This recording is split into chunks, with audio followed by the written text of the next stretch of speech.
I started my shift that night like any other, 3 years on night patrol in Millbrook, and I'd gotten used to the routine. Check in with dispatch, grab coffee, drive the streets until dawn. Simple enough. But first, I pulled out the laminated card Chief Rios had given me on my first day. 6 rules typed in neat black letters. I'd laughed when he handed it to me back then. Thought it was some kind of hazing thing for the new guy. Rule number 1, I read out loud in my patrol car. If you hear a child outside after midnight, call for backup immediately. Do not approach alone. The other 5 rules were just as weird. Don't enter houses with all the lights on. Don't follow voices calling your name from empty buildings. Stay in your car if you see people walking in perfect lines. Never turn off your radio between midnight and dawn. And if someone asks you to help them find their dog, drive away. I'd memorized them all by now, kept the card anyway. 3 years ago, when Rios first handed me this thing, I'd chuckled and shook my head. Come on, Chief. What's this really about? He'd looked at me with those steel blue eyes of his, didn't smile. Follow the rules, Lopez. They'll keep you alive. I figured he was messing with me. Millbrook wasn't exactly a hotbed of criminal activity. Population of about 8,000. Biggest excitement we usually got was teenagers drinking in the park or someone's trash cans getting knocked over. Night shift was supposed to be the quiet shift. Took me exactly 2 weeks to learn he wasn't joking. I slipped the card back into my shirt pocket and started my patrol route. Elm Street first, then over to Main, circle back through the residential areas. Same pattern every night, kept things predictable. The radio crackled to life. Unit 12, this is dispatch. Go ahead, Lillian. Just checking in, quiet night so far. Copy that, starting rounds now. I turned onto Elm Street, windows down to catch the October air. Cool, but not cold yet. The kind of night that made you think winter might hold off a little longer. That's when I heard it, giggling, high-pitched and clear, a child's laugh coming from somewhere up ahead. I checked my watch, 12:43 a.m.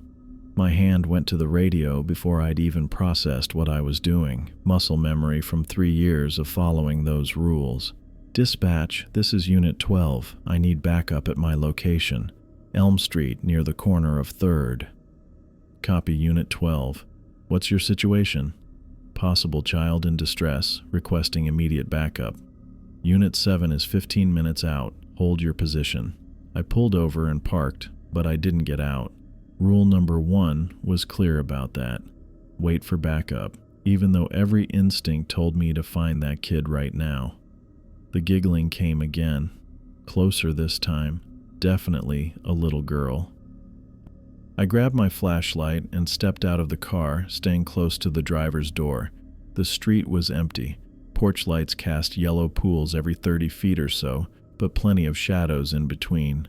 Hello? I called out. This is Officer Lopez with the Millbrook Police. Is someone out here? The giggling stopped. Then I heard crying. Soft at first, then louder, coming from behind the row of shops across the street. I waited, counted the minutes. 12, 13. The crying got more desperate. At 14 minutes, I couldn't wait anymore. I crossed the street with my flashlight up, radio in my other hand. The crying was coming from behind Murphy's hardware store. There was a dumpster back there, and a narrow alley that led to the next block. Hello, I'm a police officer. I'm here to help. I rounded the corner and saw her. A little girl, maybe 6 years old, crouched behind the dumpster, dark hair in braids, wearing pink pajamas with cartoon characters on them. She looked up at me with huge brown eyes, tears streaming down her cheeks. Hey there, I said, keeping my voice gentle. What's your name? Caitlin, she whispered. Caitlin, I'm Officer Lopez. Are you hurt? She shook her head but pointed at the shadows between the buildings. The alley stretched back about 20 feet before hitting a chain-link fence. Nothing there that I could see. What is it, honey? What are you pointing at? The shadow people, she said. They were trying to take me. A chill ran down my spine that had nothing to do with the October air. I swept my flashlight across the alley, empty, Just brick walls and scattered trash, but something felt wrong. The shadows seemed too dark, too thick, and there was a smell I couldn't place. Sweet and rotten at the same time. "It's okay," I told her. "You're safe now. Can you come with me?" She nodded and stood up. I noticed she was barefoot. Her feet were dirty and scratched, like she'd been walking on rough ground. I heard a car door slam. Unit 7 had arrived. "Over here," I called out. Officer Janet Garrison appeared around the corner, hand on her weapon. She relaxed when she saw the situation. "What do we have?" she asked. "This is Caitlin. Found her hiding back here. Says she was scared of something in the alley." Janet knelt down next to the girl. "Hi, Caitlin. Do you know where you live? Are your parents looking for you?" "I live on Maple Street," Caitlin said, "in the blue house with the white fence." I knew the house. The Starks. I'd been there once before for a noise complaint that turned out to be a false alarm. "Let's get you home," Janet said. We walked back to our cars. I put Caitlin in the back of my patrol car while Janet followed behind. The drive to Maple Street took 5 minutes. The Stark house was lit up like Christmas, every window glowing, front door wide open. I could see people moving around inside. Mrs. Stark came running out before I'd even parked. "Caitlin! Oh my God, Caitlin!" She pulled her daughter out of the car and held her tight. Mr. Stark was right behind her, relief written all over his face. "Where did you find her?" Mrs. Stark asked. "Behind Murphy's Hardware on Elm Street. She was hiding behind a dumpster." "She sleepwalks sometimes," Mr. Stark explained. "We thought we'd locked all the doors, but she must have gotten out through the kitchen. We've been searching for 2 hours." "Has she ever wandered that far before?" Janet asked. "Never. Usually she just goes to the living room or the front yard. We had no idea she'd gone so far." Mrs. Stark was checking Caitlin over, looking at her scratched feet. "Honey, what happened to your feet? And why were you hiding?" "The shadow people were chasing me," Caitlin said. "They wanted me to come with them, but I hid, and then the nice policeman found me." The parents exchanged a look, the kind of look adults give each other when a kid says something that doesn't make sense. "She has bad dreams sometimes," Mrs. Stark said quietly. "Probably got scared and hid when she heard us calling for her." We stayed another 10 minutes, making sure Caitlin was okay and taking down the basic information for our report. Nothing unusual. Kid sleepwalks, gets lost, gets found. Happens more often than you'd think. Janet and I said our goodbyes and headed back to our cars. "Strange place for a sleepwalker to end up," she said. "Yeah, that's a long walk from here. You think she really walked all that way in her sleep?" I thought about it.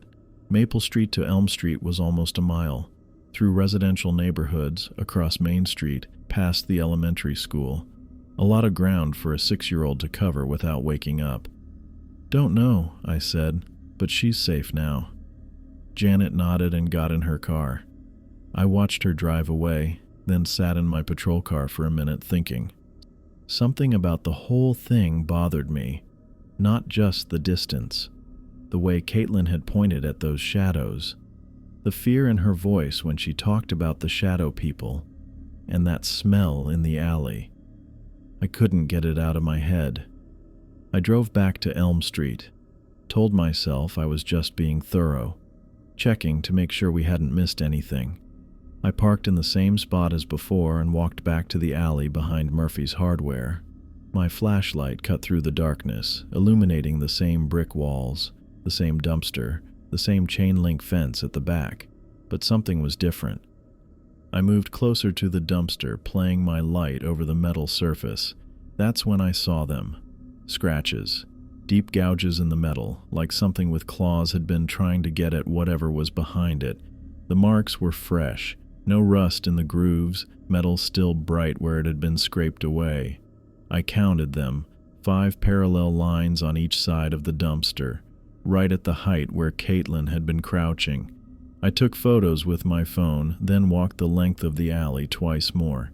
Found more scratches on the brick wall, higher up this time, about 7 feet off the ground. Whatever had made these marks, it was big, and it had been here tonight. I thought about rule number 1, call for backup immediately. Don't approach alone. I thought about Chief Rios handing me that laminated card, the serious look in his eyes when he told me the rules would keep me alive. I thought about a 6-year-old girl pointing at shadows and talking about shadow people who wanted to take her away. Standing in that alley at 1:30 in the morning, staring at claw marks gouged deep into metal, I finally understood. The rules weren't a joke. They weren't hazing or small-town superstition. They were the only thing standing between us and something that hunted in the dark. I tucked my phone back into my pocket and headed for the patrol car. The claw marks weren't going anywhere, but I had work to do. Whatever had made those gouges in the metal, it was gone now. My radio crackled as I pulled away from the alley. Unit 3, this is dispatch. Go ahead, Lillian. Got a missing person call, 1247 Oak Street.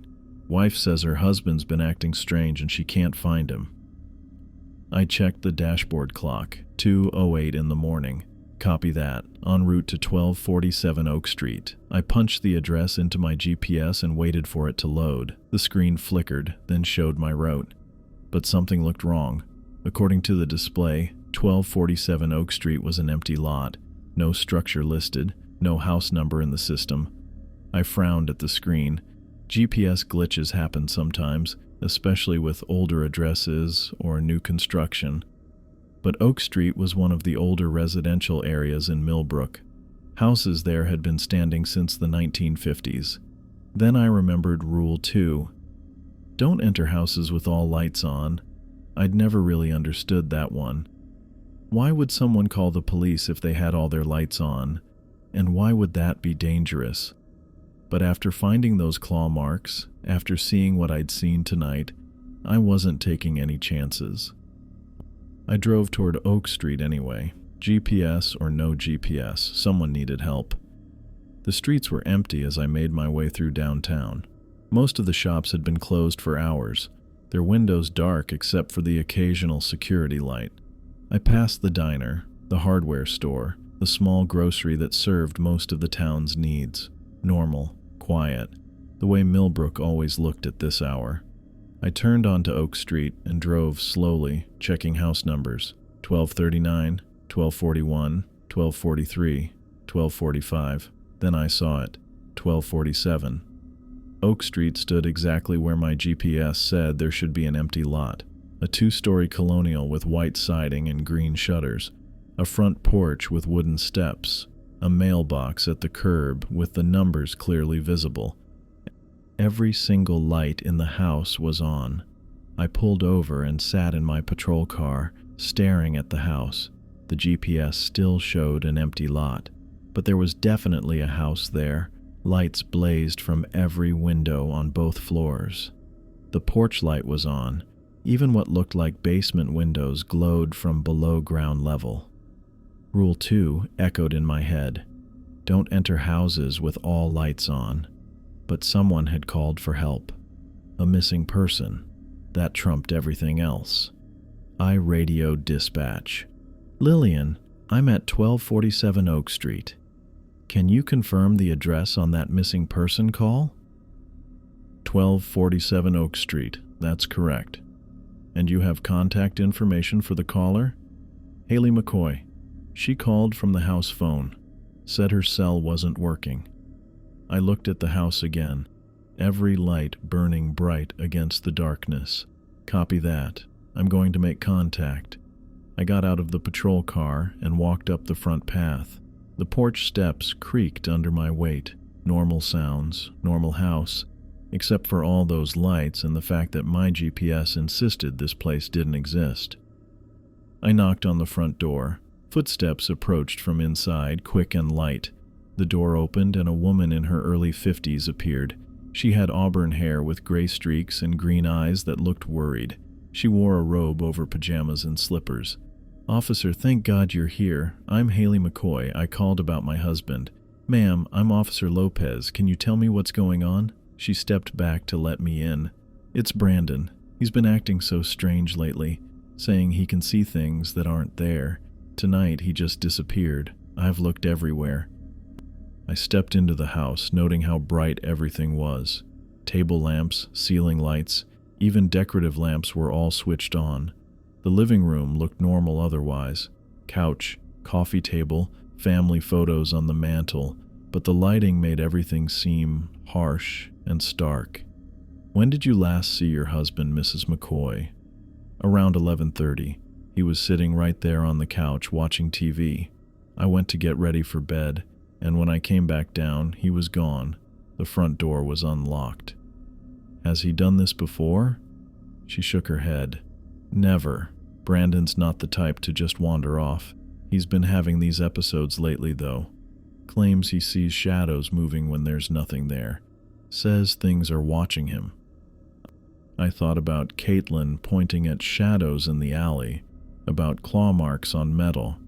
What kind of things? He won't really say, just that they want to take him somewhere. It started about 2 weeks ago. He's barely been sleeping. That's why I have all the lights on. He says it helps. 2 weeks. Right around the time I'd started taking the rules more seriously. Mrs. McCoy, have you tried calling his cell phone? That's part of the problem. Our phones aren't working. Look. She pulled out her cell phone and showed me the screen. No signal bars, no service indicator, just a blank space where the carrier name should be. I checked my own phone. Full signal. 4 bars. Normal service. That's strange. Mine's working fine. I tried the landline too. I could call 911, but when I tried to call Brandon's phone or anyone else, nothing went through. I looked around the living room again. Everything seemed normal except for the lighting. Mrs. McCoy, can you show me the rest of the house? Maybe we missed something. Of course. I checked everywhere, but maybe you'll see something I didn't. She led me through the house. Kitchen, dining room, den, all lights blazing, all rooms empty. We went upstairs and checked 3 bedrooms and 2 bathrooms. Nothing. Brandon McCoy was nowhere to be found. What about the basement? I asked. I checked there first. That's where he's been spending most of his time lately. Says it feels safer. We went back downstairs and she showed me the basement door. Brandon, are you down there? No answer. I followed her down the wooden steps. The basement was finished, with paneling on the walls and carpet on the floor. A couch, a TV, a small refrigerator. Every light down there was on, too. Brandon? Haley called again. Still nothing. I looked around the basement more carefully. Behind the couch, I noticed something. Mrs. McCoy, what's back there? She followed my gaze. Oh, that's just storage space. We keep Christmas decorations and old furniture back there. I walked around the couch and saw a narrow space between some stored boxes in the wall, just wide enough for a person to squeeze into. Brandon, are you back there? A voice came from the shadows behind the boxes, quiet and shaky. Who's asking? This is Officer Lopez with the Millbrook Police. Your wife called because she was worried about you. You're really a cop? Yes, sir. Can you come out so we can talk? There was a long pause. Then I heard movement, boxes shifting. A thin man in his 50s emerged from the hiding space. He had thinning brown hair and bloodshot eyes. His clothes were wrinkled like he'd been crouched in that space for hours. Brandon, Haley rushed over to him. I was so worried. Why didn't you answer when I called? He looked at her, then at me. I couldn't be sure it was really you. They can sound like anyone. Who can sound like anyone? I asked. Brandon's eyes darted around the basement. The shadows, the things that live in the dark. They've been trying to get me to come with them. They call my name in voices I recognize. Haley's voice, my brother's voice, even my mother's voice, and she's been dead for 10 years. I thought about Rule 3. Don't follow voices from empty buildings. Mr. McCoy, when did this start? 2 weeks ago, maybe a little more. I started seeing them out of the corner of my eye, dark shapes that moved wrong. Then they started talking to me. What do they say? That they want to show me something, that I need to come with them. They say there's a place I'm supposed to be. He looked at his wife. That's why I need all the lights on. They can't get as close when it's bright. Haley took his hand. Honey, you know there's nothing there, right? The doctor said it might be stress or lack of sleep. The doctor can't see them, but they're real. He looked at me. You believe me, don't you, officer? I thought about claw marks in metal, about a 6-year-old girl talking about shadow people, about rules that were supposed to keep me alive. I believe you're seeing something, Mr. McCoy. Let me call this in and see if we can get you some help. I tried my radio. Unit 3 to dispatch. Static. Nothing but static. I tried again. Dispatch. This is Unit 3. Do you copy? More static. My radio had been working fine 20 minutes ago.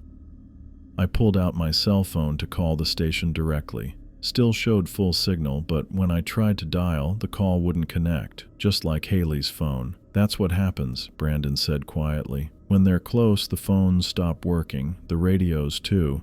They don't like us calling for help. I tried the radio one more time. Still nothing. Mrs. McCoy, I'm going to stay here with you and your husband until morning. Sometimes these situations work themselves out when the sun comes up. You really think something's wrong, don't you? Haley asked. I looked at Brandon, huddled against his wife in the harsh basement lighting, at the storage space where he'd been hiding, at my radio that had gone silent. I think your husband is dealing with something unusual, and I think keeping the lights on is probably a good idea. We spent the next 4 hours in that basement. Brandon dozed fitfully on the couch while Haley and I took turns checking the windows and doors. I tried my radio every 30 minutes, nothing but static until exactly 6:15 in the morning. Unit 3, this is dispatch. Are you okay? We lost contact with you around 2:30. I grabbed the radio. Dispatch, I'm at 1247 Oak Street with the missing person. Everything's under control now. Copy that. But Officer Lopez, we don't show that address in our system. I looked around the basement. Brandon was sitting up now, looking more alert than he had all night. The harsh electric lighting seemed less necessary with dawn coming through the small basement windows. Dispatch, can you run that address again? 1247 Oak Street. A pause. Then, okay, that's strange. It's showing up now. 1247 Oak Street, residence of Brandon and Haley McCoy. I could have sworn it wasn't in the system before. I checked my cell phone. Full signal. I tried calling the station. The call went through immediately. Looks like everything's working again, I told the McCoys. Brandon stood up and walked to one of the basement windows. Early morning light was filtering through. They're gone, I can tell. They don't like the daylight. Mr. McCoy, I'd like you to come down to the station later today. We should get this documented properly. You really believe him? Haley asked. I thought about the rules Chief Rios had given me, about claw marks and shadow people and houses that didn't exist on GPS until morning came. Ma'am, I believe your husband saw something that wanted to take him away, and I think keeping those lights on probably saved his life. I got back to my patrol car and sat there for a minute trying to shake off what had happened at the McCoy house. The radio crackled normal static now that the sun was up. Dispatch was working fine, everything seemed regular again, but I couldn't stop thinking about Brandon's words, about things that moved in the shadows and voices that called your name, about how the house didn't exist on GPS until morning came. I started the engine and pulled away from Oak Street, heading back toward downtown. The morning shift would be starting soon, and I needed to finish my rounds. Just a few more hours, and I could go home, get some sleep, try to make sense of what I'd seen. The streets looked different in daylight. Normal. Safe. Hard to believe anything strange could happen here when you could see kids riding bikes and people walking their dogs. I turned onto Main Street, driving slow, checking the storefronts. Murphy's Hardware, the diner, the grocery store, all closed up tight, waiting for business hours. Nothing out of place. That's when I saw him. A man walking down the sidewalk about 2 blocks ahead. Tall guy in a white suit, carrying a black briefcase. He moved with this steady, measured pace, not hurrying, not dawdling, just walking like he had somewhere important to be. Something about him made me slow down even more. Maybe it was the suit. You don't see many people in white suits at 6:30 in the morning. Hell, you don't see many people in white suits ever, not in Millbrook. I pulled over to the curb and watched him through my windshield. He kept walking, never looking around, never changing his pace. The briefcase swung slightly with each step. His hair was dark and slicked back. Even from this distance, I could tell his clothes were expensive. Then I remembered Rule 3. Don't follow voices from empty buildings. But Chief Rios had mentioned other things too, in passing. Things about men in white suits who showed up at businesses, who made offers that sounded too good to be true. Never approach the man in the white suit, he'd said one day when we were doing paperwork. You see him, you keep your distance, let him do whatever he's doing and move on. I'd asked what would happen if I didn't keep my distance. He'll offer you something, Rios had said, something you think you want, and you'll take it because it'll sound perfect. But everything he gives comes with a price nobody wants to pay. Now here the guy was, walking down Main Street like he owned the place. I kept my patrol car parked and watched him through the windshield. My radio was quiet. Dispatch wasn't calling anything in, just me and this guy in the white suit. He stopped in front of Lopez's hardware store. I leaned forward in my seat. The hardware store had been struggling for months. Joel Lopez had mentioned it the last time I'd talked to him. Said business was down, people were driving to the big box stores in the next town over. He was thinking about closing up, maybe selling the building. The man in the white suit stood there for a minute, looking at the storefront. Then he walked up to the front door and knocked. I checked my watch. 6:45 a.m. The store didn't open until 8, but after a few seconds, I saw movement inside. A light came on in the back office. Joel appeared at the front door, still in his pajamas and a robe. He looked confused, like you would if someone knocked on your business door before sunrise. But he unlocked the door and let the man in. I wanted to get out of my car, wanted to walk over there and see what was happening. Every instinct I had as a cop was telling me to investigate, to make sure Joel was okay, to find out what this guy wanted.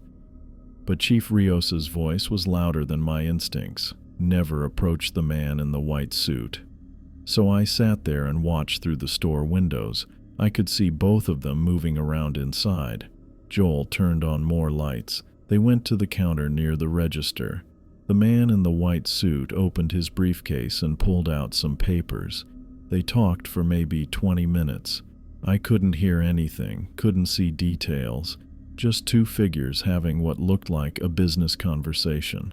The man showed Joel the papers, pointed to different sections. Joel nodded a lot, asked questions. The man answered them. Then the man handed Joel a pen. Joel hesitated for a minute, looked at the papers again. The man said something else, gestured toward the store shelves, toward the cash register. Joel nodded and signed the papers. The man in the white suit put the papers back in his briefcase, shook Joel's hand, and walked toward the door. Joel let him out, locked the door behind him, and turned off the lights. The man walked back down Main Street the way he'd come. Same steady pace, same measured steps. He passed my patrol car without looking at it, without acknowledging I was there. Just kept walking until he turned the corner and disappeared. I sat there for another 10 minutes thinking about what I'd just seen. Joel had signed something, some kind of contract or agreement, and something about it felt wrong, but I hadn't interfered. I'd followed the rules. I'd kept my distance. I started the car and finished my patrol route, checked the rest of downtown, drove through the residential neighborhoods, made sure everything was quiet. By 8 a.m., I was back at the station, filling out my incident reports from the night. I wrote up the call about Caitlin Stark, the missing person case with Brandon McCoy. Standard police work, even if the details were anything but standard. I didn't write a report about the man in the white suit. What would I put? Observed individual conducting business meeting? No crime committed, no laws broken. Nothing for the official record. But I kept thinking about it. About Joel signing those papers. About the way the man had moved, like he knew exactly where he was going and what he was going to do when he got there. A month later, I found out what Joel had signed. The first accident happened on a Tuesday. A water pipe burst in the basement, flooded the whole lower level, ruined thousands of dollars worth of inventory. Joel's insurance covered some of it, but not everything. He had to close for a week while they cleaned up and restocked. The second accident was a small fire in the electrical system. Started in the wall behind the cash register, spread to some of the wooden shelving before the fire department got it under control. More inventory lost. Another insurance claim. The third time, someone broke in and stole all the power tools. Expensive stuff. Joel had upgraded his security system just the month before, but somehow the cameras malfunctioned that night. No footage, no leads. Each time, Joel's insurance covered less than he expected. Deductibles were higher than he remembered. Coverage limits were lower. Claims took longer to process. By the end of the month, Joel was broke. The store was barely hanging on. He was behind on rent, behind on payments to his suppliers. The bank was talking about calling in his business loan. That's when I ran into him at the diner. He looked like he'd aged 10 years in 4 weeks. Tired, stressed, defeated. "I don't understand it," he said when I asked how he was doing. Everything was going fine. Then it all fell apart at once. "What changed?" I asked. Joel stirred his coffee and stared out the window. "I signed this contract about a month ago. Guy came by early one morning, said he represented some investors who wanted to help local businesses, offered me a loan with great terms, insurance coverage, protection against losses." My stomach dropped. What did this guy look like? Tall, well-dressed, expensive white suit, carried a briefcase, very professional, very convincing. I kept my voice level. "And the contract?" Joel laughed, but there was no humor in it. Every clause worked against me. The loan had hidden fees that kicked in after 30 days. The insurance had exclusions I didn't notice when I signed. The protection against losses only applied to very specific circumstances that never actually happened. "You had a lawyer look at it?" "Couldn't afford one, and the guy said it was standard stuff, nothing complicated." I trusted him. Joel shook his head. Biggest mistake of my life. I wanted to tell him about that morning, about watching through my patrol car windshield while he signed the papers, about how I could have warned him, could have stopped him from making the deal. But I didn't, because I knew what would have happened if I'd interfered. The man in the white suit would have made me an offer too, something I thought I wanted, and I would have taken it, just like Joel did. "I'm sorry," I said instead. "Is there anything I can do?" Joel shrugged. "Unless you can make the last month disappear, probably not. I'll be closing the store next week, selling everything off, trying to pay back what I can." He left money on the table and walked out. I sat there finishing my coffee, thinking about rules and consequences, about things that moved in shadows and men who made deals that sounded too good to be true. I'd followed Chief Rios's instructions. I'd kept my distance from the man in the white suit, and Joel Lopez had lost everything anyway. But if I'd approached, if I'd tried to interfere, it would have been worse. For both of us. I understood that now, sitting in the diner, watching Joel walk away from the wreckage of his business. The rules weren't just about protecting me. They were about protecting everyone. Sometimes the best thing you could do was nothing at all. I'd just pulled onto Main Street when the gunshot cracked through the night air, sharp and unmistakable. Then a woman screamed. The sound came from Maple Avenue, maybe 3 blocks north.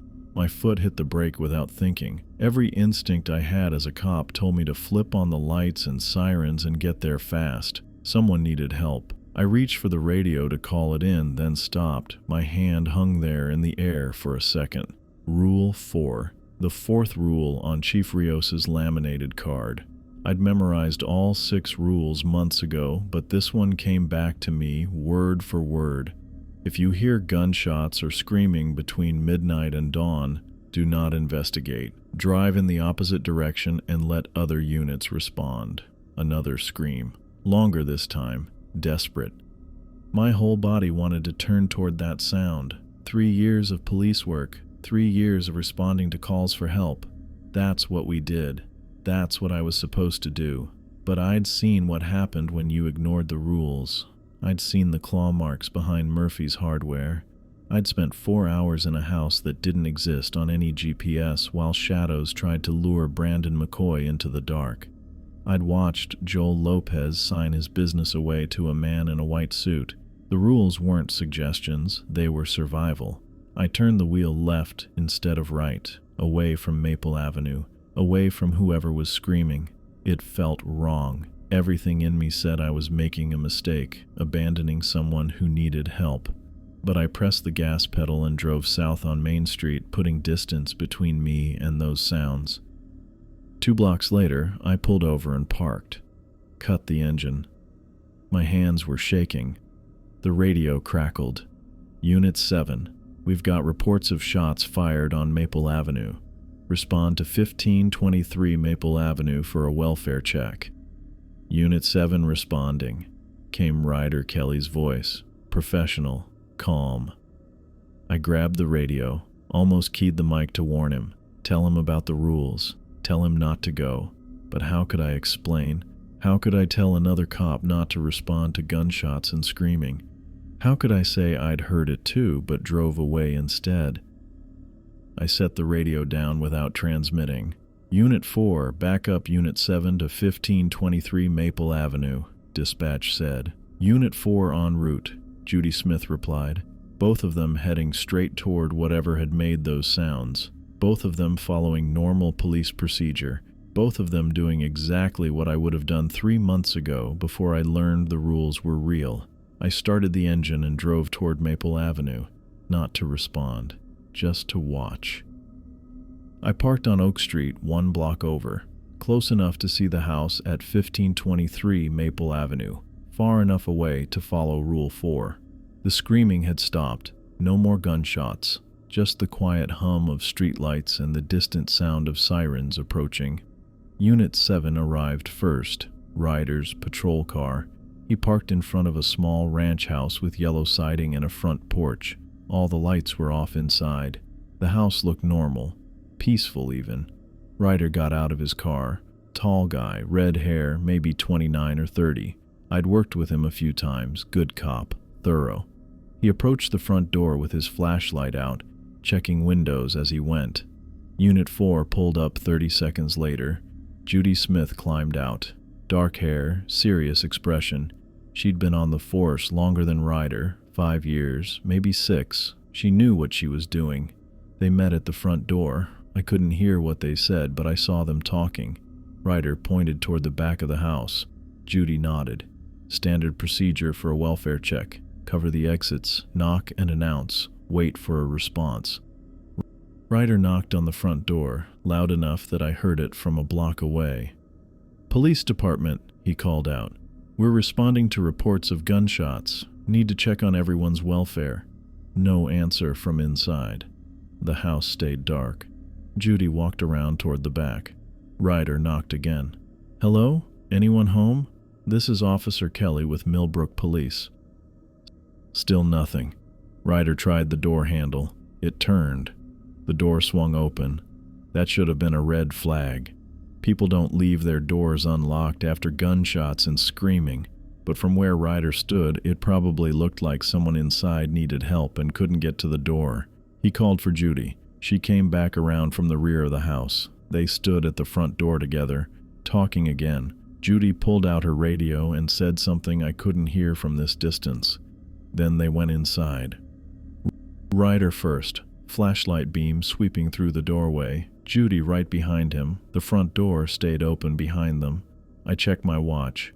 2:47 a.m. I waited. Watched the house. Watched their patrol cars parked outside with the light bars dark. Waited for them to come back out and radio that everything was clear. 5 minutes passed, then 10. At 2:58, I saw a light come on inside the house, just for a second. Then it went dark again. 3:05. Still no sign of Ryder or Judy. My radio crackled. Unit 7, status report. Silence. Unit 4, what's your 20? Nothing. Units 7 and 4, please respond. The radio stayed quiet except for static. 3:15. I'd been watching for almost 30 minutes. 2 cops had gone into that house and hadn't come out. Hadn't radioed. Hadn't turned on any lights that stayed on. Something was very wrong. I started my engine and drove closer. Not to the house. I wasn't that stupid. But close enough to see better. Both patrol cars sat exactly where they'd parked them. Doors closed, engines off. The house looked the same as when they'd gone in. Front door still open. No lights, no movement. 3:25. 40 minutes now. I picked up my radio. Dispatch, this is Unit 2. Go ahead, Unit 2. I'm in the area of 1523 Maple Avenue. Haven't seen Units 7 or 4 for about 40 minutes. Their vehicles are on scene, but no visual on the officers. Copy that, Unit 2. Units 7 and 4, please respond to dispatch. Static. I'll send additional units to your location, Lillian said. Negative, I said quickly. Let me check their cars first. Might be a radio issue. I didn't want more officers going into that house. Whatever had happened to Ryder and Judy, sending more cops wouldn't help. I parked behind Unit 7 and got out. Walked to Ryder's car first. Doors locked, windows up. His radio was still on. I could see the green light on the display. I tapped on the window. Ryder, you in there? Nothing. Judy's car was the same. Locked up, radio on, no sign of the officers. I walked toward the house. Got about halfway up the front path before I stopped myself. Rule 4 said, don't investigate. It didn't say anything about getting close enough to call out. Ryder? Judy? You guys okay in there? My voice echoed off the front porch. No answer came back. The front door was still open. Had been open for 45 minutes now. I could see maybe 3 feet into the house with my flashlight. Looked like a normal living room. Couch, coffee table, TV, nothing out of place. But 2 cops had walked through that door and vanished. I backed away from the house, got in my patrol car, and drove to the end of the block. Dispatch, Unit 2. Go ahead. Need you to run the address 1523 Maple Avenue. Get me the residents' names and any emergency contacts. Stand by. I waited. Watched the house. 3:52 a.m. now. Almost an hour since Ryder and Judy had gone inside.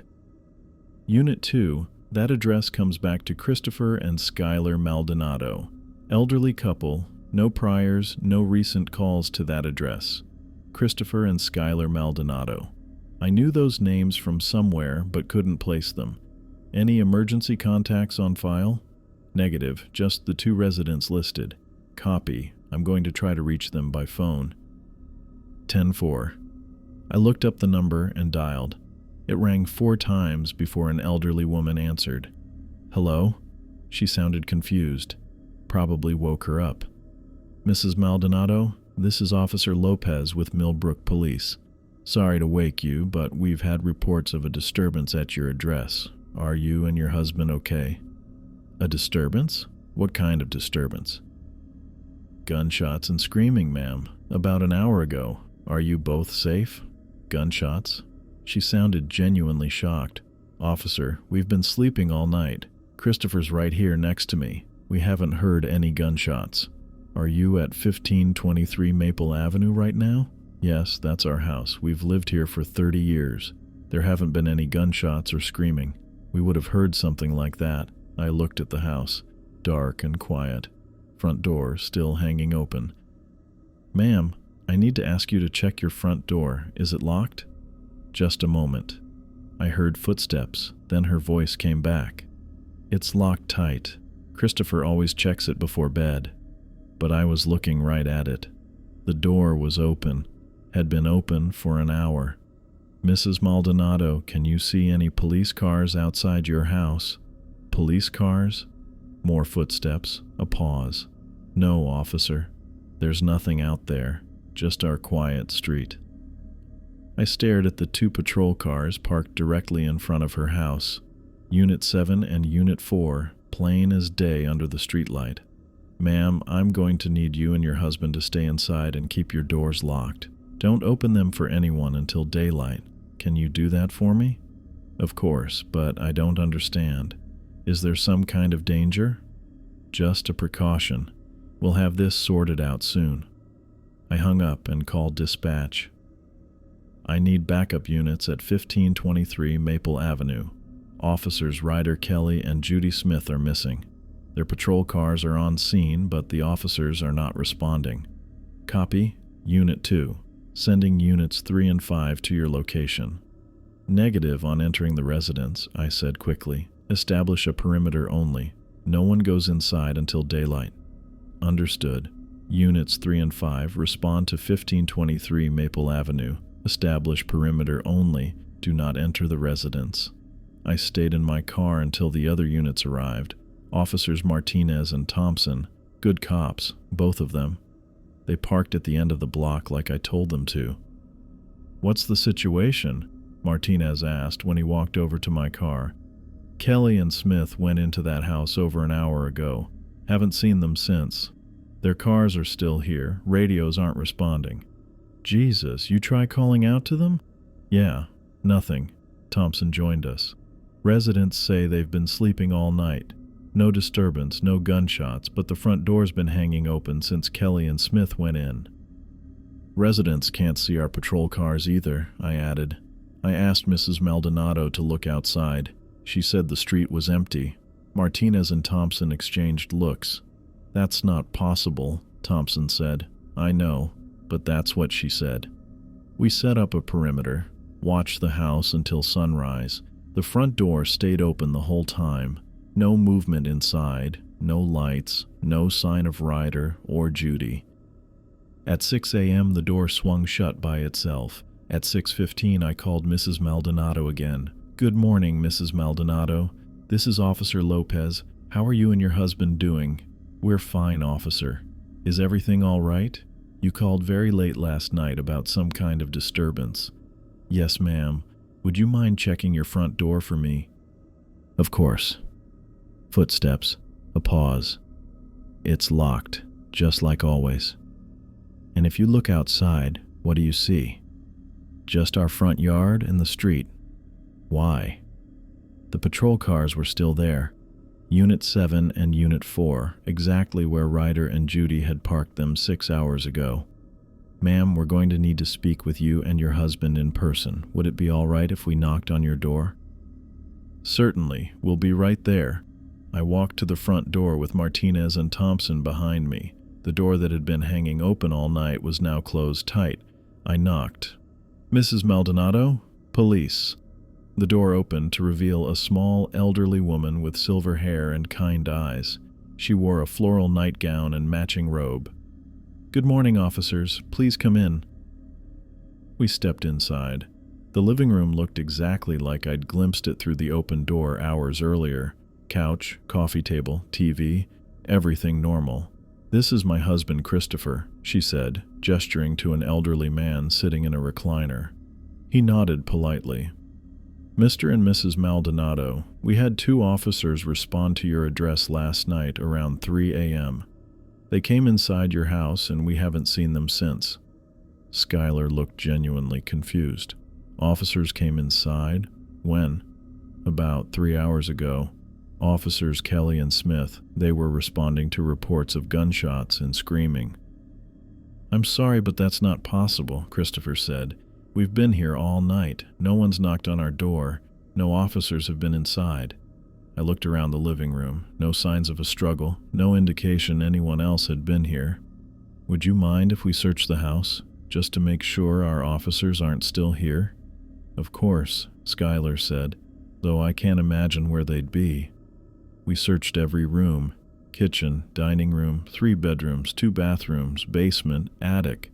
The house was small, and there weren't many places to hide. No sign of Ryder or Judy anywhere. No sign they'd ever been there at all.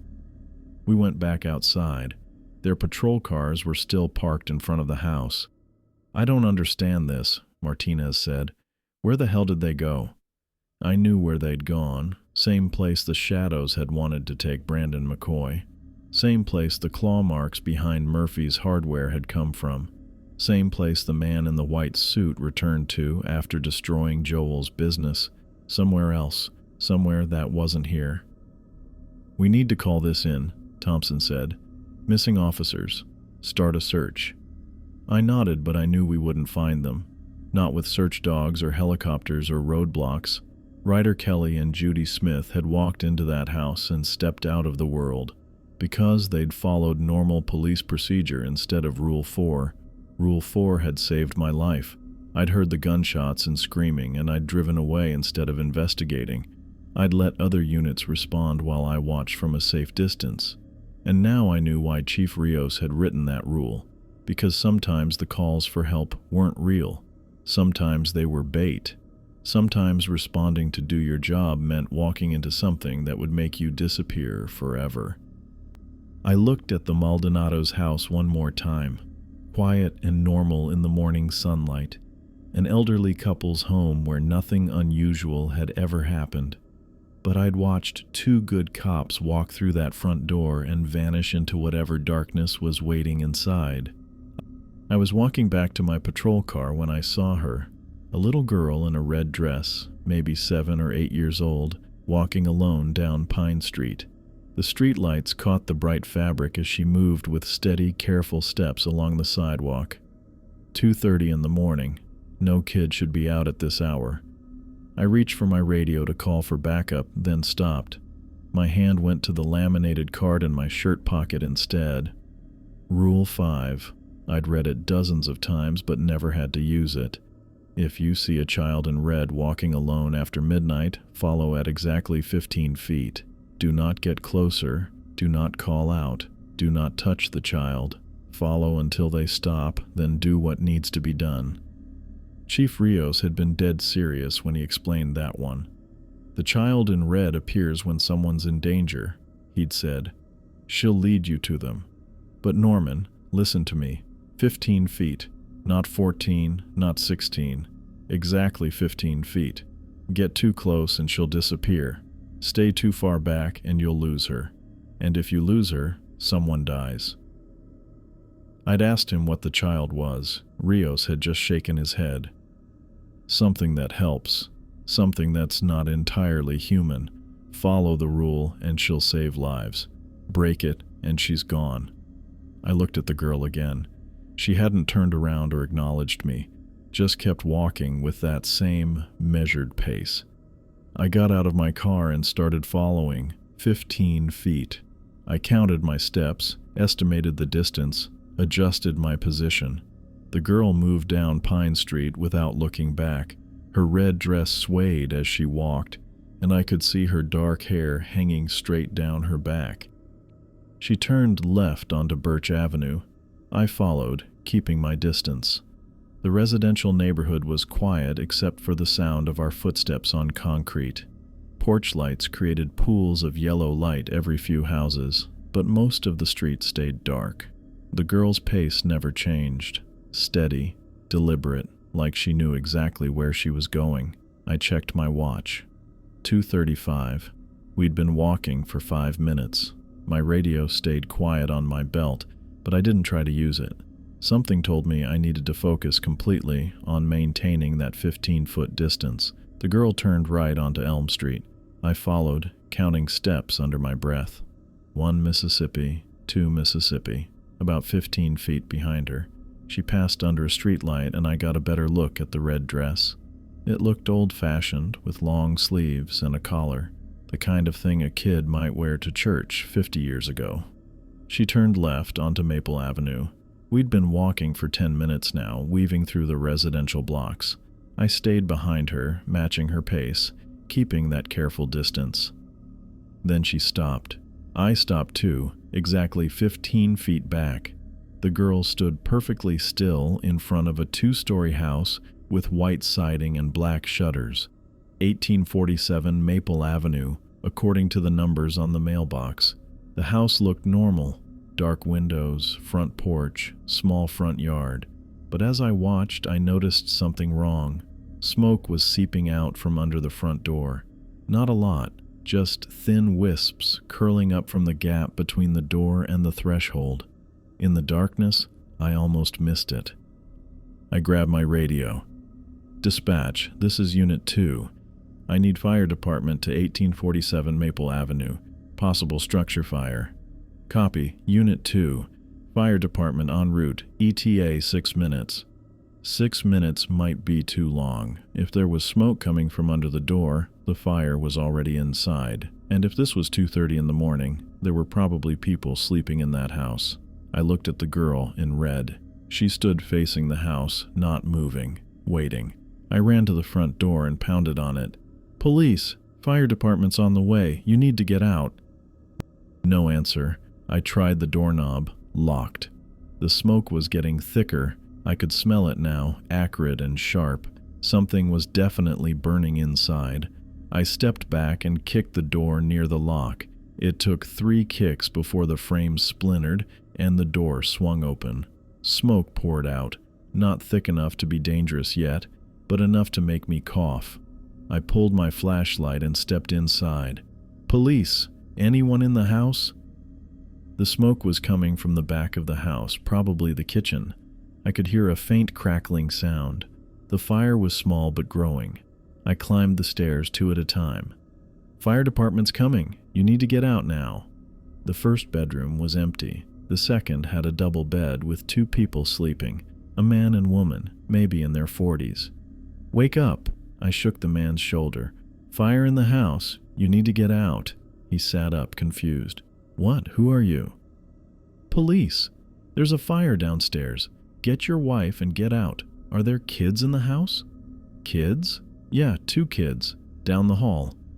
The woman was awake now, coughing from the smoke that was starting to drift upstairs. "Oh my God, is that smoke?" "Get outside," I told them. "I'll get the kids." I ran down the hall. The third bedroom had bunk beds. 2 kids, maybe 8 and 10 years old, sleeping through everything. "Hey, wake up. We need to go outside right now." The older kid, a boy, opened his eyes. "What's happening?" "Fire in the house. Grab your sister and follow me." I helped them out of bed. The girl was still half asleep, so I picked her up. The boy followed, wide awake now and scared. We made it downstairs and outside just as the fire trucks turned onto Maple Avenue. The parents were standing on the front lawn in their pajamas, the woman crying. "Thank you," the man said. "We never would have woken up. How did you know?" I looked across the street. The girl in red stood under a streetlight, watching. She was far enough away that I couldn't see her face clearly, but I knew she was looking at the house. "Got a call about smoke," I lied. "Good thing we caught it early." The fire department took over. The fire chief, a guy named Morrison I'd worked with before, came over while his crew dealt with the blaze. "Kitchen fire," he said. "Started with a dish towel left too close to the stove.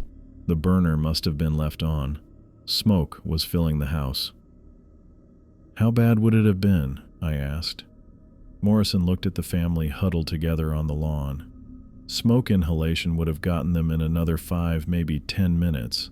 They were lucky you showed up when you did." "Lucky." I looked across the street again. The girl in red was still there. "I need to check something," I told Morrison. "Radio if you need anything." I walked across the street, careful to stop exactly 15 feet from the girl. Up close I could see her better. She looked maybe 7 years old with pale skin and dark eyes. The red dress was definitely old-fashioned, with small buttons up the front and a white collar. She turned and started walking again. I followed, maintaining the distance. We went back down Maple Avenue, turned right onto Elm Street, then left onto Birch Avenue. She was leading me back toward Pine Street, back toward where I'd first seen her, but when we reached the corner of Birch and Pine, she turned right instead of left, down a block I'd never been before. I followed her past houses I didn't recognize, keeping that careful 15-foot distance. The girl moved with the same steady pace, her red dress catching the streetlight as we walked. Then she stopped at the corner of Pine and Cedar Streets.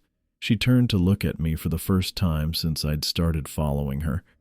Her face was pale, almost translucent in the dim light. Her dark eyes seemed older than her apparent age.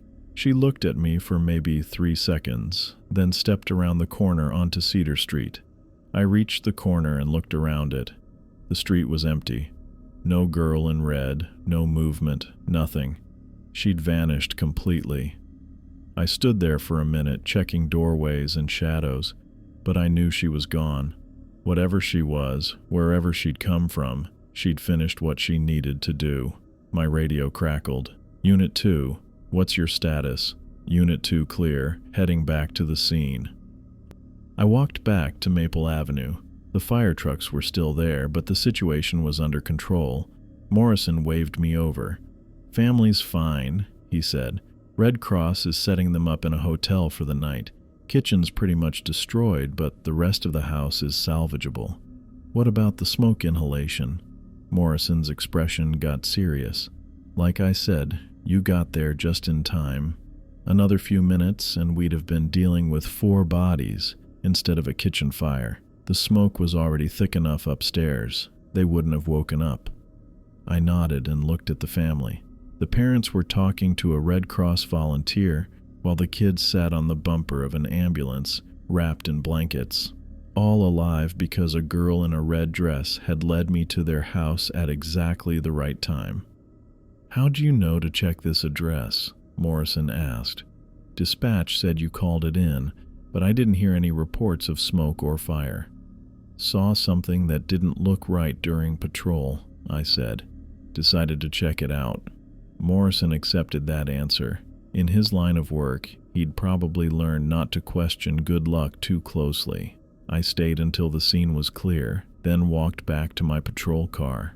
The streets were quiet again, just another night in Millbrook. But I knew what I'd seen. I knew what had happened.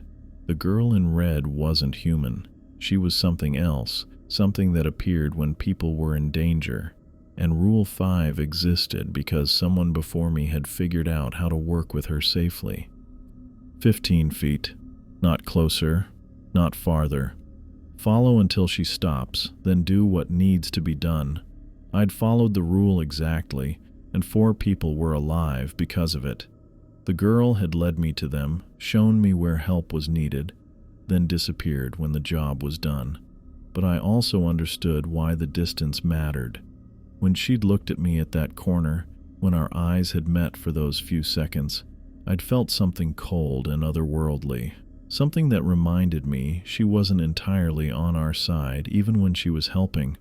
She saved lives, but she wasn't human, and getting too close to something like that, even something helpful, was dangerous in ways I probably couldn't imagine. The radio crackled at 3:47 in the morning. Lillian's voice came through clear but tired. "Unit 2, we've got a break-in reported at 892 Birch Lane. Caller identified herself as Mackenzie Francis. Says there are intruders still inside the residence." I picked up the radio. "Unit 2 responding. ETA 5 minutes. I'd never heard the name Mackenzie Francis before.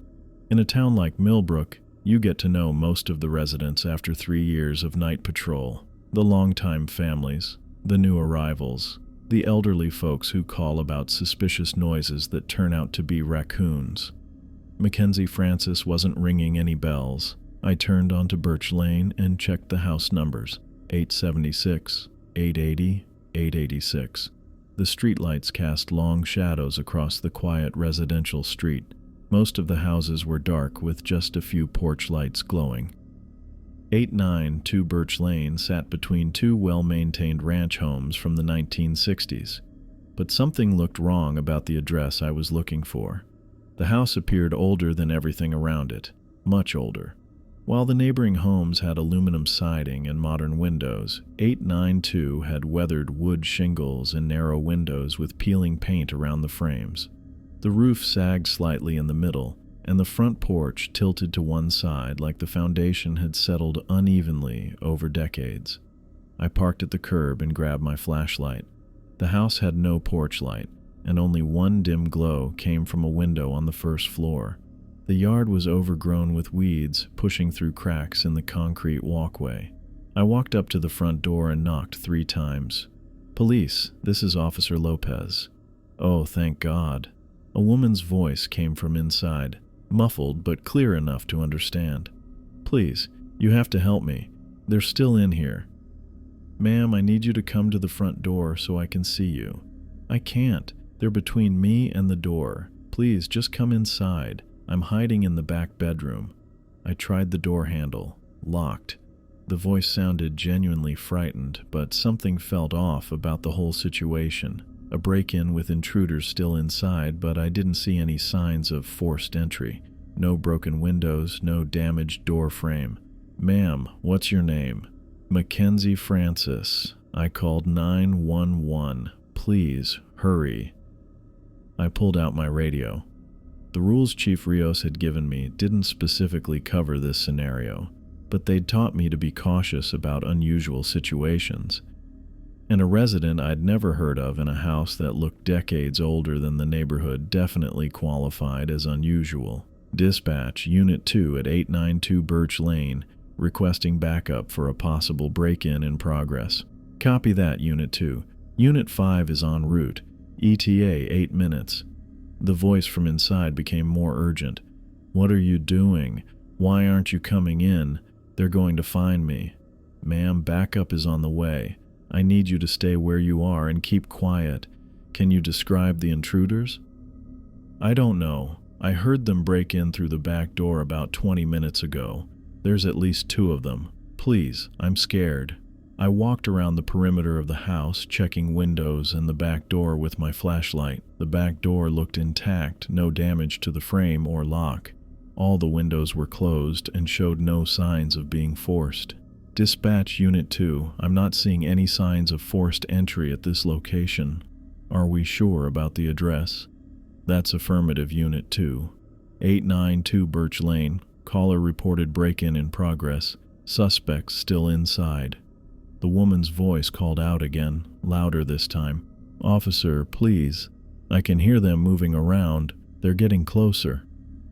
I returned to the front door. Every instinct told me to kick it down and help her, but the lack of any evidence of a break-in made me hesitate. In 3 years of patrol, I'd learned that when things didn't add up, there was usually a reason. "Ma'am, I'm going to need you to try to get to the front door. My backup will be here in a few minutes." "I can't. They'll see me if I leave this room. Why won't you just come in?" The desperation in her voice sounded real, but something about the whole situation reminded me of the McCoy house. The way Brandon had described voices calling to him, trying to get him to come with them. The way they could sound like anyone. Headlights appeared at the end of the block. Unit 5 pulled up behind my patrol car, and Officer Martinez stepped out. I'd worked with him twice before, solid cop with good instincts. "What's the situation?" Martinez asked as he approached. "Possible break-in. Female resident says there are intruders still inside, but I'm not seeing any signs of forced entry, and I've never heard of the caller before." "You know most of the residents on this street?" "Most of them. Been patrolling this area for 3 years. Never seen this Mackenzie Francis before." Martinez looked at the house and frowned. "This place looks like it's been empty for a while. Look at those windows." He was right. Now that I looked closer, the windows were grimy and streaked like they hadn't been cleaned in months. The one dim light I'd noticed earlier was barely visible through the dirt. "Ma'am," I called out. "This is Officer Lopez. I have backup with me now. We're going to check the perimeter again, then we need you to come to the front door. Please don't leave me. They're right outside this room now. I can see shadows under the door." Martinez and I exchanged a look. He pulled out his flashlight, and we did another complete walk around the house. The backyard was overgrown with weeds 3 feet high. The back door had rust around the hinges and a layer of grime that suggested it hadn't been opened recently. "This doesn't look like anyone's been living here," Martinez said quietly.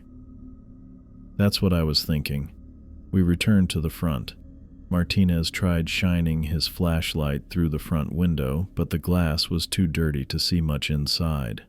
"Ma'am, we're going to need you to unlock the front door and step outside." "I can't. They'll get me if I leave this room. Please, just come in and help me." Martinez looked at me. "What do you think?" I thought about the rules, about Ryder Kelly and Judy Smith, who'd responded to calls for help and never came back, about the way voices could sound like anyone when they wanted to lure you somewhere. "I think we should check with dispatch about this address." I radioed in. "Dispatch Unit 2, can you run 892 Birch Lane for me? Property records, recent calls, anything you've got."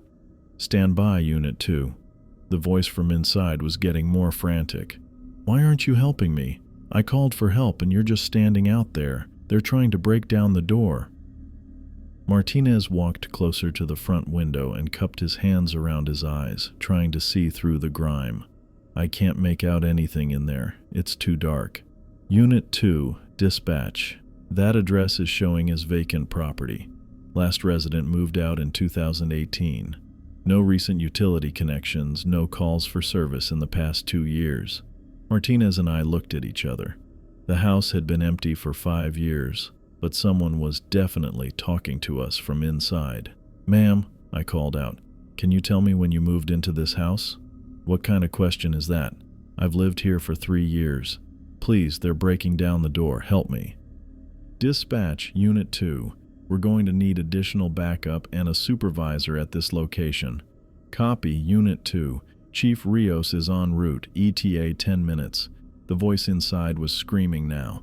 "They're in the room. They're coming for me. Help me. Please help me." Then silence. Martinez and I waited, listening. No sounds came from inside the house. No screaming, no struggle, nothing. Ma'am, are you okay?" No response. Chief Rios arrived with Officer Thompson in tow. I filled them in on the situation, while the voice inside remained silent. "You did the right thing waiting," Rios said.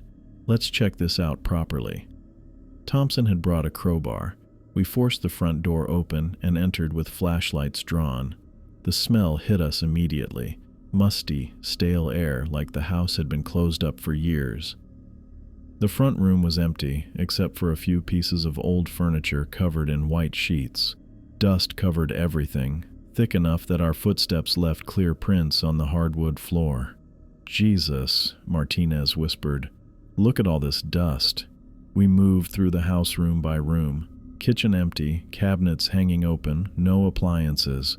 Dining room with nothing but a broken chandelier hanging from the ceiling. Upstairs, 3 bedrooms, all completely empty. The dust was everywhere. On the window sills, the floors, the walls. It looked like no one had been inside this house for years. "Back bedroom," I said. She said she was hiding in the back bedroom. We found it, empty like all the rest, with dust so thick on the floor that any footprints would have been obvious, but there were no footprints except ours. "There's no one here," Thompson said. "No one's been here for a long time." Chief Rios examined the back door. "This lock is rusted solid. It hasn't been opened recently." We searched the basement and the attic. Nothing. No signs that anyone had been in the house, no evidence of any break-in, no indication that someone named Mackenzie Francis had ever lived there. "Chief," I said as we regrouped in the front yard, "what would have happened if I'd gone in there alone?" Rios looked at the house, then at me. "Same thing that happened to the officers before you who didn't follow the rules. You would have disappeared." The house stood silent now, looking even more abandoned than when we'd arrived. Whatever had been calling for help from inside was gone, or waiting for the next officer to respond alone to a call for help. I understood now why the rules existed. Sometimes the people calling for help weren't people at all. I walked into the station at 7:45, knowing it would be my last time. 8 years of night patrol in Millbrook was enough, more than enough. Chief Rios was waiting in his office with the new guy. Jaden Maldonado sat in one of the chairs across from Rios's desk, looking nervous. He was young, maybe 24, with that eager expression rookies get when they think they're ready for anything. "Norman," Rios said, standing up. "Come in. Close the door." I shut the door behind me and took the other chair. Jaden nodded at me, respectful but curious. He'd probably heard I was the guy who'd lasted longest on night patrol. What he didn't know yet was why that mattered. "Jaden's starting tonight," Rios said, "his first shift alone." I looked at the kid. Clean uniform, polished badge, regulation haircut. He reminded me of myself 8 years ago, back when I thought the rules were some kind of joke. "You ready for this?" I asked him. "Yes, sir," Jaden said. "I've been training for months. I know the patrol routes, the procedures, all the protocols." I reached into my shirt pocket and pulled out the laminated card. The edges were worn smooth from 8 years of handling. The plastic was scratched, but the text was still clear.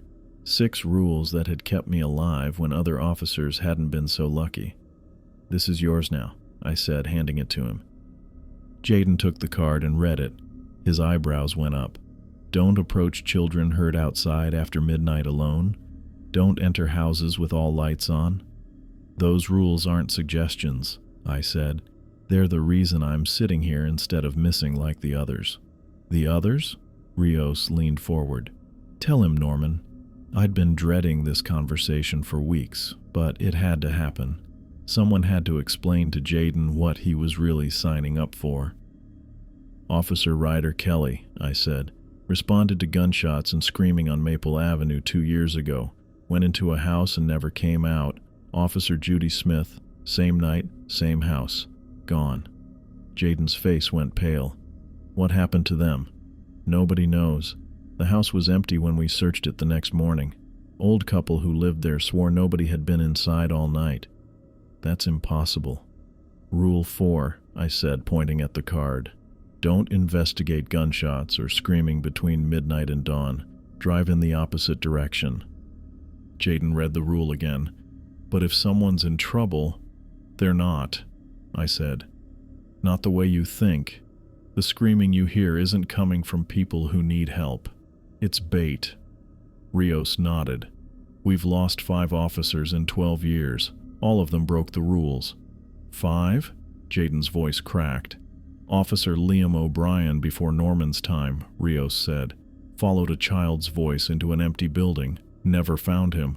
Officer Janet Garrison disappeared during what should have been a routine patrol. Last radio contact was her saying she was investigating something unusual." "What about the other one?" Jaden asked. I looked at Rios. He gestured for me to continue. "Officer Marcus Webb," I said. 3 years ago, got a call about a man in a white suit making business offers downtown. Webb decided to approach him, ask some questions.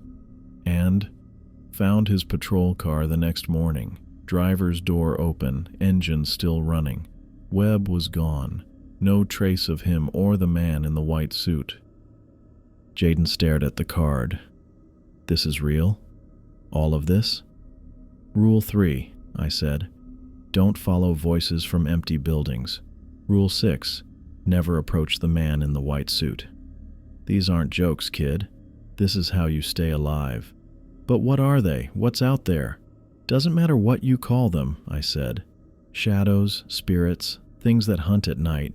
What matters is that they're dangerous and they want to take you somewhere you don't come back from." Jaden looked at Rios. "Chief, this sounds..." "Crazy?" Rios said. "I thought so too when I first became chief. Then I started losing officers. Good officers who followed standard police procedures and died for it." "How do you know the rules work?" I leaned back in my chair. "Because I followed them. 8 years every shift. Rule 1 saved a little girl named Caitlin Stark. Found her behind Murphy's Hardware. Said shadow people were trying to take her. I called for backup instead of approaching alone. When we got her home safe, I went back and found claw marks gouged into the dumpster where she'd been hiding." "Claw marks?" "Deep ones. Something big made them. Something that would have taken both of us if I'd gone in alone." Jaden was quiet for a moment. "What about Rule 2, the houses with all lights on?" "Brandon and Haley McCoy," I said, "got a call about a missing husband. GPS showed their address as an empty lot, but when I got there, the house was real. Every light blazing. Brandon was hiding in the basement. Said shadows had been calling to him for weeks, trying to get him to come with them. Did you go in? Yeah, but I stayed until dawn. The things hunting Brandon couldn't get close with all the lights on, and they disappeared when the sun came up. My radio and phone stopped working while I was in there. No contact with dispatch for 4 hours. The same thing happened with the Maldonados, Rios added. The house where Kelly and Smith disappeared. Communications went dead as soon as our officers went inside. Jaden studied the card again. Rule 5. Follow any child in red walking alone after midnight. That one's different, I said. She's not trying to hurt you. The girl in red appears when someone's in danger. She led me to a house fire on Maple Avenue, family of 4 sleeping while smoke filled the house. They would have died if I hadn't followed her. But you have to stay exactly 15 feet behind her, Rios said. Get too close and she disappears. How do you know all this? Jaden asked. Trial and error, Rios said. Officers who came before you, before Norman. Some figured out the rules and survived. Others didn't. I reached into my other pocket and pulled out my phone. Want to see something? I showed Jaden the photos from behind Murphy's Hardware. The claw marks in the dumpster, the scratches on the brick wall. This is what's waiting for you if you don't follow the rules, I said. Jaden stared at the photos. Jesus. The residents know, I said. They've learned to adapt.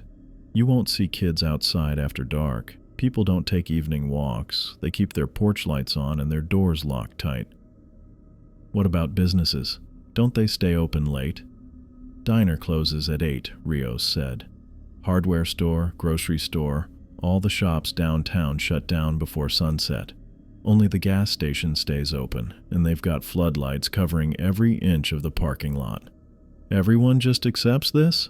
They want to stay alive, I said. Same as you should.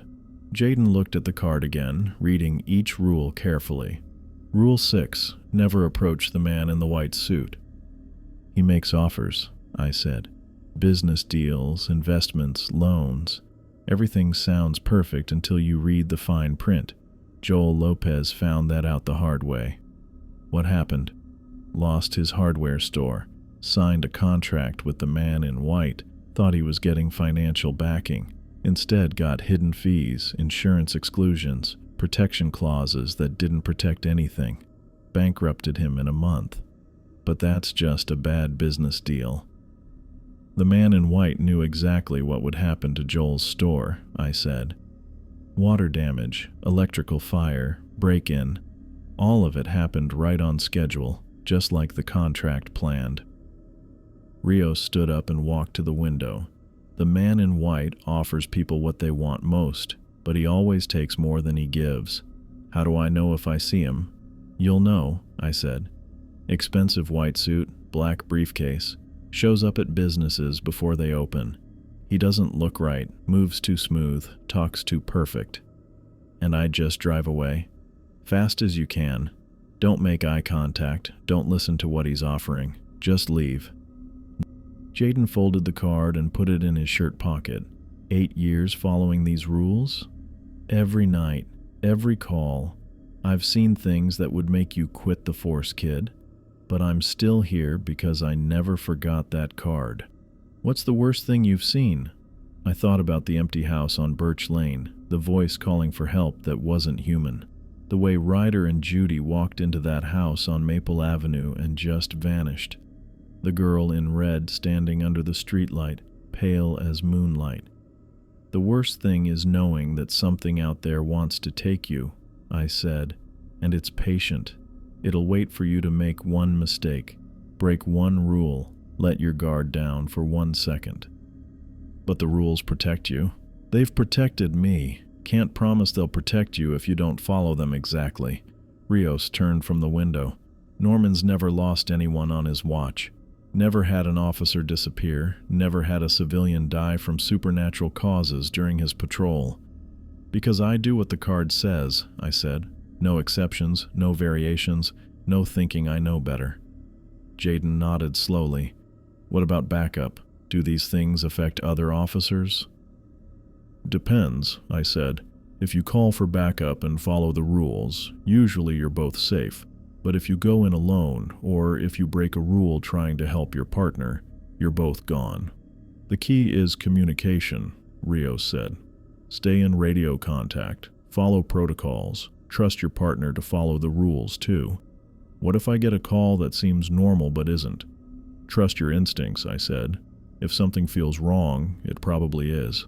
If your radio stops working, if your phone loses signal, if the address doesn't match what you see, back away and wait for dawn. Dawn changes things. Most of these things can't operate in daylight, I said. They need darkness to hunt, to call for help, to make their offers.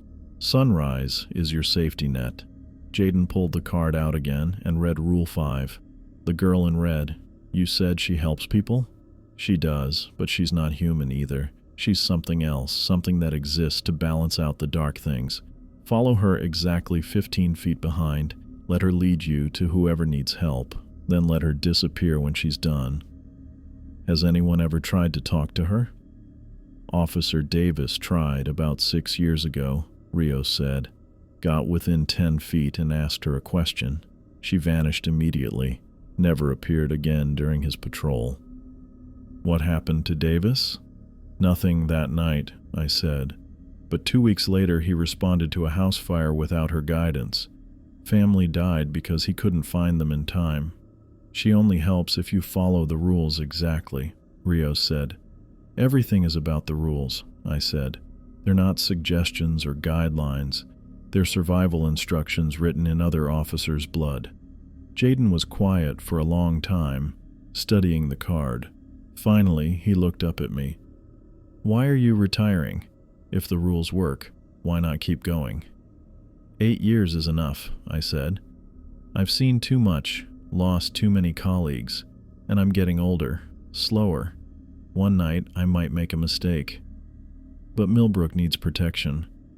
That's your job now, I said. The town depends on night patrol. Without someone following these rules, a lot more people would die. I stood up and walked to Rios's desk. From my belt, I unclipped my badge and set it down. Then I removed my service weapon and placed it next to the badge. 8 years, I said. No officers lost, no civilians killed by supernatural causes, no rules broken. Rios picked up the badge and gun. You've done good work, Norman. Millbrook owes you. Millbrook owes the officers who figured out these rules before I got here, I said. I just had the sense to follow them.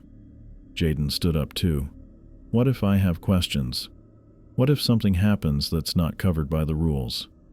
Call me, I said. I'll keep my phone on. But remember, if your radio stops working, if your phone loses signal, don't try to handle it alone. Wait for dawn. What about Chief Rios? I'll be here, Rios said, but Norman knows the night patrol better than anyone. He's your best resource. I shook hands with both of them. Jaden's grip was firm, but I could feel him trembling slightly. You're scared, I said. Good. Fear will keep you alive out there. Any final advice?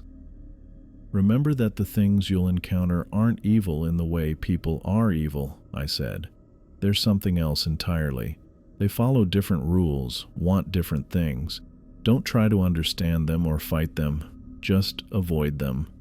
And trust the card. Trust the card. Trust your training. Trust that other officers died learning these rules so you wouldn't have to. I headed for the door, then stopped and turned back. One more thing, I said. The people calling for help aren't always people. The children crying in the dark aren't always children. The voices you hear aren't always coming from where you think they are. How do I tell the difference? You follow the rules, I said. Every time, no exceptions. The rules assume everything is dangerous until proven otherwise. What about real emergencies? There are real emergencies, I said. But they'll wait for backup. They'll happen in well-lit areas. They'll make sense when you investigate them. The supernatural calls are different. They're urgent, isolated, and they don't want you to call for help. Jaden nodded and patted his shirt pocket where the card was. I won't let you down. Don't let yourself down, I said. Come home alive every morning for as long as you can stand it. I opened the door and walked out of Rios's office, through the main station, and out to the parking lot where my personal car was waiting. Behind me, Millbrook's night patrol was in good hands. Jaden would learn what I'd learned, see what I'd seen, and hopefully survive what I'd survived. The rules would protect him if he let them.